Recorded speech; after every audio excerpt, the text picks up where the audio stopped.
बेसरा जी और कृष्णा मरांडी भी तो बोल रहे हैं, उसको भी कहने के बोलते हैं। वो बोल रहे हैं ना, जो सही आदमी है सही चीज को बोलेगा, जो देखा नहीं है झारखंड को वो क्या जानेगा। देखिए, जिनको समर्थन करना है खुल के आवे, जिसको विरोध करना है खुल के आवे, तब ना भीतर बाहर क्यों करते हैं। वो भी चेहरा देख लेगा ना झारखंड के लोग। और जो इसका विरोध करते हैं झारखंड के प्रेमी नहीं है, झारखंड में जी खा रहे हैं, आगे बढ़ रहे हैं, आपको सम्मान भी मिल रहा है, सब मिल रहा है, उसके बाद भी विरोध करते हैं तो बड़ा दुखदायी। सरकार छलने का काम किया है पिछड़ों को। पंचायत चुनाव से ही ये बात आई थी कि पिछड़ों का आरक्षण हो, उसके बाद चुनाव हो। चौधरी जब चुनाव 2024 में नहीं लड़ेंगे, ये आप नहीं लड़ेंगे ये भी नहीं कर सकते हैं, क्या करेंगे समय आगे बताएंगे। आप अच्छा किए, हम लोग साला जीरो से लेके साइकिल पैदल पार्टी को वहाँ बैठाए, कल परसों पार्टी में आया और हम लोग को टिकट करता हुआ आप अच्छा किए। किसी का प्रलोभन में नहीं, अगर प्रलोभन में आते ना तो कड़िया मुंडा का बाई इलेक्शन हम नहीं जीता पाते। नोट लेके लोग मंत्री लोग बैठा रहता था बाई इलेक्शन, हमारा एक भी पुराना आदमी को कोई खरीद नहीं सकता था, ऐसा माहौल हमने बना के रखा। भाजपा से पूर्व सांसद रामटहल चौधरी आज मीडिया से मुखातिब हुए। कई सवाल उन्होंने उठाए राज्य सरकार पे। हमारे साथ रामटहल चौधरी जी सबसे वर्तमान में जो सवाल, कुर्मी आंदोलन भी कर रहे हैं एसटी बनने को लेके, लेकिन रामटहल चौधरी कहीं नजर नहीं आते। क्या रामटहल चौधरी की मांग नहीं है कि कुर्मी को एसटी में दर्जा दिया जाए? देखिए, ये कैसे आप हम पर दोषारोपण कर दिए। दोषारोपण आप कहीं नजर नहीं, आपने कहा 6 महीना बाद आप दिख रहे हैं। आप सुनिए, 6 महीना का हमारा वो रोज रोज उसके करने वाले लोग हैं, अब लग कर रहे हैं। सबसे पहले हम लोग आंदोलन किया और मैदान में जो देखे होंगे, न भूतो न भविष्य वैसा होगा वो आंदोलन, और सभी लोग मिल करके किए और ये मांग रखा गया है। तो बार बार आंदोलन होता रहा। अभी दिल्ली में हुआ था, हम थे, इसके पहले भी दिल्ली में था, हम थे, और जितना बार पार्लियामेंट में हम उठाए होंगे और केंद्र सरकार में रखे होंगे, पार्लियामेंट के कमेटी में रखे, कहीं की राज्य सरकार से क्लीन चिट मिलेगा, केंद्र सरकार कोई माने आपत्ति नहीं है। मगर यहीं से टीआर जो है ट्राइबल आरआई जो है, वहाँ से कुछ न कुछ लफड़ा लगा के भेजते हैं। यहाँ जिनका आज सरकार है और जो सरकार में थे अर्जुन मुंडा, यही आपको बीजेपी का घोषणा पत्र में था कि हमारी सरकार बनेगी तो हम आदिवासी सूची लेवल, तो वोट लेने के लिए तो बोलते हैं और समय आता है तो विद्रोह करवाते हैं। तो ये तो धंधा चल रहा है। और आज कुर्मी इतना बड़ा समाज है, अगर नहीं आगे होता, बलिदान नहीं देते तो झारखंड अलग नहीं होता, आपको बता रहे हैं। रामटहल जी आदिवासी के कई बड़े नेता है, बंधु तिर्की हो, गीता श्री उराव, कई नेता ने कहा कि ये कुर्मी का मांग बिल्कुल ही जायज नहीं है। उन्होंने कहा ये आदिवासियों का है, कुर्मी कहाँ से आ गए यहाँ पे? तो बेसरा जी और कृष्णा मरांडी भी तो बोल रहे हैं, उसको भी कहने के बोलते हैं। वो बोल रहे हैं ना, जो सही आदमी है सही चीज को बोलेगा, जो देखा नहीं है झारखंड को वो क्या जानेगा। बाहर विदेश में रहे, कहीं रहे और झारखंड में आ गए, झारखंड की पुत्री हैं, तो झारखंड घूम के टटोल के देखे ना। हमारा शैक्षणिक, राजनीतिक, सामाजिक, सांस्कृतिक सब एक तरह का है, बोली भाषा सब एक है। और हम समझते हैं कि जो आदिवासी कहते हैं, हम भी आदिवासी हैं, तब ना आप CNT एक्ट में रखे हैं। और 50 के पहले तक हम लोग शुरू अंग्रेजों के समय से हम थे, बीच में हटा दिया गया। हम तो हैं आदिवासी हैं, आधा में आधा आदिवासी मानी है सरकार, आधा नहीं। CNT में क्यों लगा? यहाँ पे आंदोलन करेंगे, रामटहल चौधरी आंदोलन करेंगे अपने समर्थक के साथ, फिर से मांग करेंगे? देखिए, मांग शुरू से करते रहे हैं और जब तक नहीं होगा ये मांग होता रहेगा, आंदोलन भी होता रहेगा। अब देखिए, आंदोलन धीरे धीरे बढ़ रहा है ना। एक सप्ताह बंगाल में ट्रेन रोका ना, बंद किया ना, तो इस तरह बंगाल का जो बॉर्डर है, जो पहले झारखंड में था, उड़ीसा का बॉर्डर जो पहले झारखंड में था, वो सारे लोग आंदोलित हैं। और ये जब तक नहीं होगा आंदोलन होता, कोई कुछ कहता रहता। हम किसी का मांग पर कभी हमारा समाज विरोध नहीं करता है, मगर हम जब मांग, हमारा अधिकार है कि समझने के संवैधानिक अधिकार है, हम अपनी बात को सरकार तक ले जाने का, उसमें किसी को विरोध करने की क्या आवश्यकता है। ऐसा तो ये गलत है, ऐसा नहीं करना चाहिए। और आपस में जो आदिवासी मूलवासी की बात करते हैं ना, तो इस तरह से खाली कथनी रह जाएगा, करनी नहीं रह जाएगा। 1932 को कैसे देख रहे हैं? विधानसभा में पारित किया गया लेकिन कांग्रेस के भी कई नेता है, विधायक है, इसको उनके समर्थन पे नहीं है। जेएमएम के लोग समर्थन में है, लेकिन बीजेपी के कई विधायक हैं जो खुलकर समर्थन नहीं कर रहे हैं। इसको लेकर आपका क्या राय है? देखिए, जिनको समर्थन करना है खुल के आवे, जिसको विरोध करना है खुल के आवे, तब ना, भीतर बाहर क्यों करते हैं? वो भी चेहरा देख लेगा ना झारखंड के लोग कि कौन समर्थक है, यहाँ के लोगों का नहीं है। इसलिए वो जो भीतर से भी विरोध करते हैं वो भी आ रहे हैं पहचान में, और उनको समय पर जवाब दिया जाएगा। इसलिए 19 का जो उस आधार पर जो स्थानीय नीति बनाना है, इसको सही ढंग से बनाएं अधिकारी और सरकार, ताकि हाईकोर्ट में किसी तरह का कुछ नहीं है। हर राज्य का आप कहीं से न लीजिए ना भाई, उसी को देख करके आप अपना राज्य में कीजिए। बगल का बिहार का लीजिए। नीतीश जी ने कहा ना कि हम चतुर्थ और तृतीय वर्ग में बिहारियों के अलावा दूसरे, स्पष्ट कहा, अखबार में आया है। तो अपना हर राज्य का अपना नीति है और उसके आधार पर बहाली होता है, अपॉइंटमेंट होता है। उसी तरह झारखंड के में होना चाहिए। हमको बाकी किसी से द्वेष थोड़ी है। और जो इसका विरोध करते हैं झारखंड के प्रेमी नहीं है, झारखंड में जी खा रहे हैं, आगे बढ़ रहे हैं, आपको सम्मान भी मिल रहा है, सब मिल रहा है, उसके बाद भी विरोध करते हैं तो बड़ा दुखदायी। ओबीसी का 27% आरक्षण वो भी विधानसभा में पारित किया गया, लेकिन नगर निकाय चुनाव होने वाले हैं, उसमें प्रावधान को धीरे धीरे खत्म किया जा रहा है। सरकार बोले कि हम प्रयास करें, इसको कैसे देख रहे हैं? बताया ना, अभी सरकार छलने का काम किया है पिछड़ों को। पंचायत चुनाव से ही ये बात आई थी कि पिछड़ों का आरक्षण हो, उसके बाद चुनाव हो।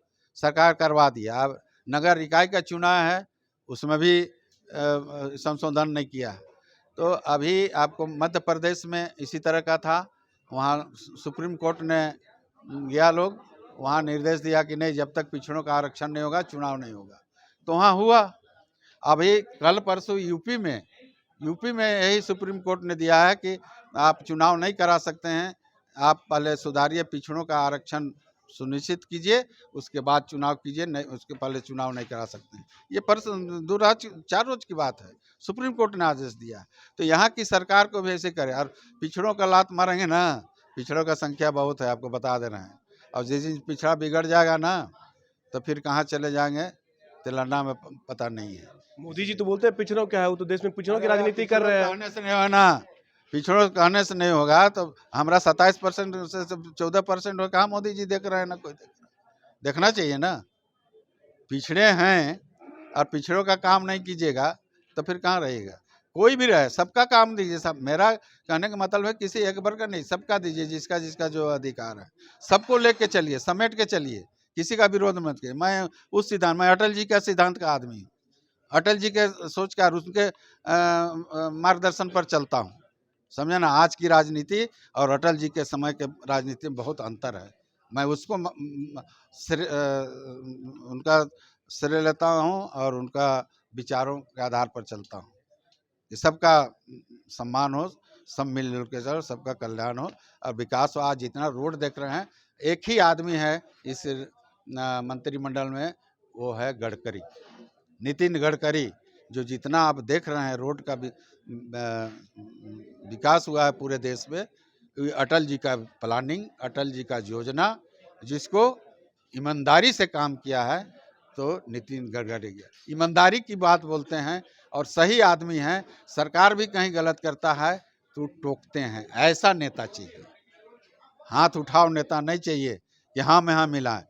जहाँ अगर हम बोलेंगे तो सरकार के हित में बोलेंगे, गलत कर सका। अगर तो गडकरी जी कहीं देखते हैं कि गड़बड़ हो रहा है जनता को, वो बोलते हैं और काम भी करके दिखा रहे हैं। और आज कोई भी पार्टी की बात छोड़ दीजिए, हम लोग की बात, कोई भी विरोधी दल भी उनको शिकायत नहीं कर, पार्टी से ऊपर उठ के काम करते हैं। हर एमपी चाहे किसी पार्टी का हो, वो करते हैं। नहीं देखें, हेमंत सोरेन का है, अरे 2-4 हजार करोड़ क्यों, तो लाखों करोड़ मांगो ना, प्लानिंग दे के भेजो। ऐसा आदमी हो। रामटहल जी, 2024 में लोकसभा चुनाव है, रामटहल जी का क्या भूमिका है? क्या फिर से निर्दलीय लड़ेंगे या बीजेपी के साथ में जाएंगे? अभी जो देखते हैं, जो पॉलिटिक्स का हालत है यहाँ, हम जो राजनीति किया और अभी जो देखते हैं दलदल है, इसलिए सोच समझ करके पैर रखना होगा। रामटहल चौधरी जब चुनाव 2024 में नहीं लड़ेंगे, ये आप नहीं लड़ेंगे ये भी नहीं कर सकते हैं। क्या करेंगे समय आगे बताएंगे। बीजेपी कहती है कि रामटहल चौधरी जी अगर बीजेपी में रहते तो अपने परिवार की भी राजनीति जिंदा रखते हैं। अरे वो निर्दलीय बीजेपी के खिलाफ चुनाव लड़े, उन्हें परिवार की राजनीति को भी और खत्म आप किया। अच्छा किए, आप अच्छा किए। हम लोग साला जीरो से लेके साइकिल पैदल पार्टी को वहां बैठाए, कल परसों पार्टी में आया और हम लोग को टिकट करता हुआ आप अच्छा किए। हम लोग को दर्द नहीं होता है। आप नियम बनाते, पार्टी के नियम बना देते तो एगो बात था। आप नियम नहीं बनाए और अचानक 1 महीना में कहिएगा कि आप लिख के दीजिए कि मैं चुनाव नहीं लड़ूंगा। ऐसा होता है क्या? आप 2 महीना भले अरे हो सकता है आपको आप राज्यपाल पहले भी बनाया सुनिए, जाता। पहले रामपाल जी हमरे बात सवाल मेरा सुनिए, भी पहले सवाल ले लीजिए ना। पूरा करने दीजिए ना। आप आपके छेड़ा जैसे रहे और लोग भी ये बीजेपी तो में है बड़ी ना, बात है। हो सकता है आप बात मानते आपको राज्यपाल भी बना दिया अरे जाता। छोड़िए, वो सब लोभ लालच में नहीं। मैं मान सम्मान की राजनीति करता हूँ, मैं प्रलोभन की राजनीति नहीं करता हूँ। ईमानदारी से राजनीति किया है और ईमानदारी से करूंगा। मैं किसी का प्रलोभन में नहीं। अगर प्रलोभन में आते ना तो कड़िया मुंडा का बाई इलेक्शन हम नहीं जीता पाते। नोट लेके लोग, मंत्री लोग बैठा रहता था बाई इलेक्शन, हमारा एक भी पुराना आदमी को कोई खरीद नहीं सकता था। ऐसा माहौल हमने बना के रखा।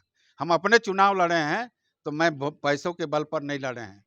पैसा पब्लिक दिया है, वोट दिया है, तब हम चुनाव हमारे जैसा आदमी एमएलए एमपी कभी बन नहीं सकता था। तो मैं उस अथी से आया हूँ और आज की स्थिति रखता हूँ। और चुनाव लड़ने में दिमाग खटकता है, सुनता है, पता नहीं कितने ना। और अब बीजेपी क्या करता है, मैंने अरे छीना हुआ पाया हुआ चीज को आप छीन लिए, आप बेइज्जत किए। राष्ट्रीय कार्य समिति की बैठक थी चुनाव के 6 महीना पहले। राष्ट्रीय कार्य समिति में कह दिया कि सब तैयारी कीजिए, आपको किसी का टिकट नहीं कटेगा। और 1 महीना पहले आप कहते हैं कि टिकट कटे। तो कौन हम बंधुआ मजदूर हैं? हम किसी के पच्ची लोगों, मेरा कोई नेता नहीं है, अपने कर्म से है और जनता के आशीर्वाद से आगे बढ़े हैं। समझे ना, मेरा कोई नेता अगुआ नहीं है। अगर हम किसी का माने तो अटल बिहारी वाजपेयी की जब जनसंघ में, उसके पहले हम कोई पार्टी में नहीं थे। तब हम ये पब्लिक के बीच में आए सेवा करे। तो क्या सामाजिक कुरीतियाँ, तो क्या था, पढ़ाई लिखा करो, चाहे बेटा हो या बेटी हो, शराब मत पियो, तिलक दहेज मत लो। ये सामाजिक कुरीतियाँ को लेकर के हम शुरुआत किए समाज के बीच में जाने। हजारीबाग में आंदोलन किए। शादी ब्याह में बहुत 10-12 आइटम था सामाजिक कुरीतियों को लेके। अब ज़्यादा पढ़ाई पर मेरा ध्यान था और आज स्कूल खुला, कॉलेज खुला, बेटा से बेटियां ज़्यादा पढ़ रही हैं, ज़्यादा अच्छा रिजल्ट हो रहा, देख के खुशी होती है। इसे ये पैसे से नहीं खरीदा जा सकता है भाई साहब। हम 2 ही चीज़ कहते हैं, पैसा और प्रतिष्ठा, दोनों अलग चीज़ है। चाहे पैसा कमाओ, चाहे प्रतिष्ठा कमाओ, दोनों चीज़ नहीं मिलेगा। पैसा तो बहुत लोग कमाए हैं, पीछे से गाली मिलता है। मगर आपके आशीर्वाद से मेरे यहाँ जो भी आया, मैं किसी को जात नहीं पूछा, न किसी को पार्टी पूछा। जो भी मेरे घर पर आया सबका काम किया। इसलिए चुनाव जब हम लड़ते थे, सीपीएम जैसा जो बीजेपी की जनसंघ का विरोधी, वो भी हमको चौधरी को वोट देता था। तो हर वर्ग, हर समाज के लोग का समर्थन मिला और सबका काम किया है।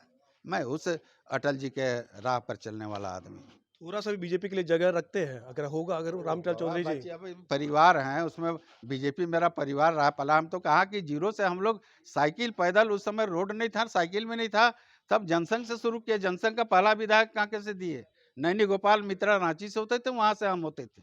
पहला सांसद रांची से रामटहल चौधरी जी। इसके पहले भी हम इंडिपेंडेंट लड़े थे 82 में, 70-80 हज़ार वोट आया।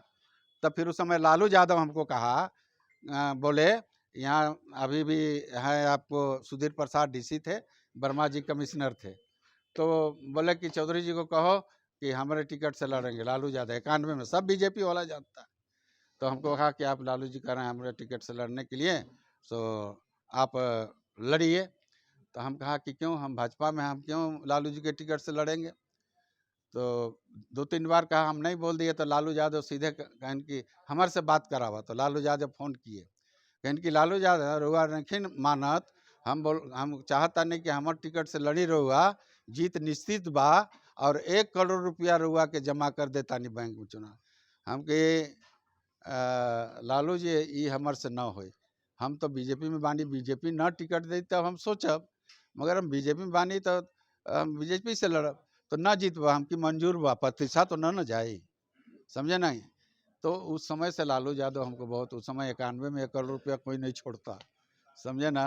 तो बहुत इज्जत करते थे जब होते थे। यहाँ तो हम अनशन में बैठे थे, पानी बिजली लेकर, लालू यादव कहीं कहाँ के तरफ से गुजर के, कौन बैठल बा वो, और अब चौधरी जी का मुसीबत बा तो नहीं पानी बिजली का देखा भाई, देखा अनशन से उठाओ, बात करो, समझ। लालू यादव का आदमी एयरपोर्ट में बैठा रहता था, चौधरी जी यहाँ आए तो बुलाते तो बुलाओ चौधरी जी को। तो हमको 10-12 जितने भी बिहार में मुख्यमंत्री हुए, काफ़ी लोग, हमको कभी नहीं लगा कि हम विरोधी में हैं। ये काम करने का उन लोग से प्रेरणा मिलता है। सारे कांग्रेसी एक तरफ और जो हम कहते थे एक तरफ। ये भी कहानी अगर बताएंगे, दुबे जी नहीं रहे, भगवत जी आज़ाद नहीं रहे, सारे कांग्रेसी एक तरफ और जो हम कहे थे वो एक तरफ, और वहाँ मानती थी। एक स्कूल का विवाद था, राधा सिंह कमिश्नर थी और वो आया है कहन कि चौधरी जी कहतानी से ठीक बा कि हमारे कांग्रेसी कहतानी से ठीक बा। तो राधा सिंह बोली भगवत जी आज़ाद को कि चौधरी जी कहतानी से ठीक बा। तो अफसरों में भी एक अरे सच बोलने का ताकत था। बीके सिन्हा डीसी थे, अभी जिंदे हैं। तो ये लोग का जो प्रेम, और ये लोग जो अफसर थे वैसे अफसर को अफसर मानते हैं, ऐसे ऐसे लोग थे यहाँ। तो अफसरों का भी सभी लोगों का समर्थन मिला। तो ये सब स्थिति है, क्या बताएं, कितना बताएं। चलिए, ये थे हमारे साथ रांची के पूर्व सांसद रामटल चौधरी, जिन्होंने 2024 की अगर बात करें, इन्होंने स्पष्ट शब्द में कहा है कि वो चुनाव लड़ेंगे या नहीं लड़ेंगे। उन्होंने नकारा भी नहीं, लेकिन देखना होगा 2024 में रामटल चौधरी का क्या भूमिका रहेगा। इस नए साल में भी हमारा साथ होगा, दिलों में वही विश्वास होगा, है हमारा वादा, अब बनाएं इंडिया को मजबूत ज्यादा। Wish you all a very, very happy new year. Delhi public school admission going on. RTE से भी एडमिशन जारी है। CCTV से लैस क्लासरूम, अत्याधुनिक लाइब्रेरी और लैब की व्यवस्था। योग्य शिक्षक, म्यूजिक टीचर संवारेंगे आपके बच्चों का भविष्य। गर्ल्स बॉयज के लिए हॉस्टल, RO के जरिए पेयजल समेत तमाम मूलभूत सुविधा। तो जल्द कराएं अपने बच्चों का एडमिशन। Delhi public school.